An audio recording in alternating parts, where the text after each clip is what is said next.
centrul orașului Amsterdam, la 2 pași de gara centrală, între canale liniștite și case cu vitralii medievale, se ascunde un loc care nu doarme niciodată.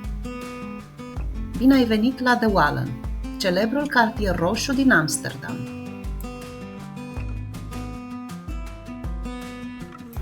Poți trece pe aici în plină zi și să nu vezi nimic. Sau poți trece seara și să fii martorul unuia dintre cele mai controversate și fascinante cartiere din Europa. Haideți să-l descoperim împreună. Toată lumea a auzit de Red Light District. E pe lista tuturor celor care vizitează Amsterdam, dar nimeni nu-ți spune exact cum o să te simți când ajungi aici.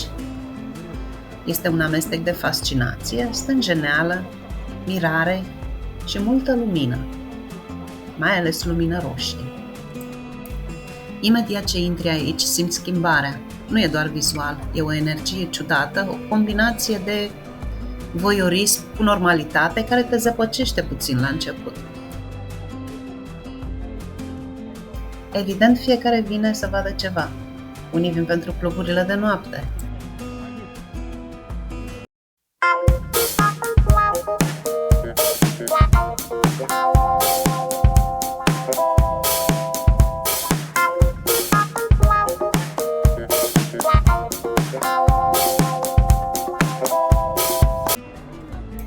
Alții vin pentru socializare sau pur și simplu din curiozitate. Cartierul roșu sau De Wallen, cum îi spun localnicii, există de secole și nu este doar despre sex sau toleranță olandeză, este un model reglementat de muncă sexuală unic în lume. Paradoxul face ca întreaga zonă să fie construită în jurul unei biserici vechi numite Oude Kerk.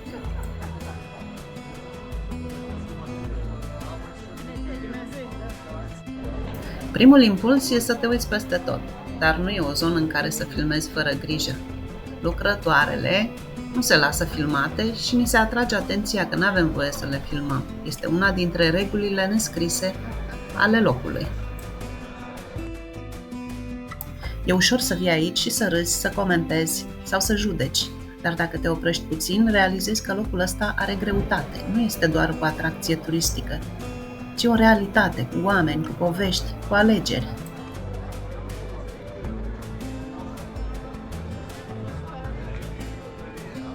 Ce vezi aici? Libertate, exploatare, progres? Depinde cum alegi să vezi lucrurile. În orice caz, este o experiență.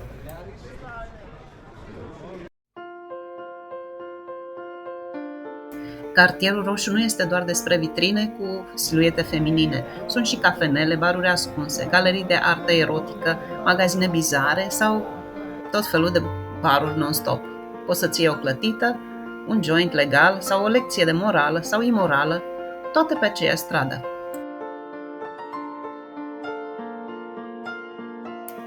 Ăsta e Amsterdam, frumos și urât, liniștit și zgomotos, deschis și discret, dar dacă îl lași, îți spune o poveste pe care nu o uiți ușor.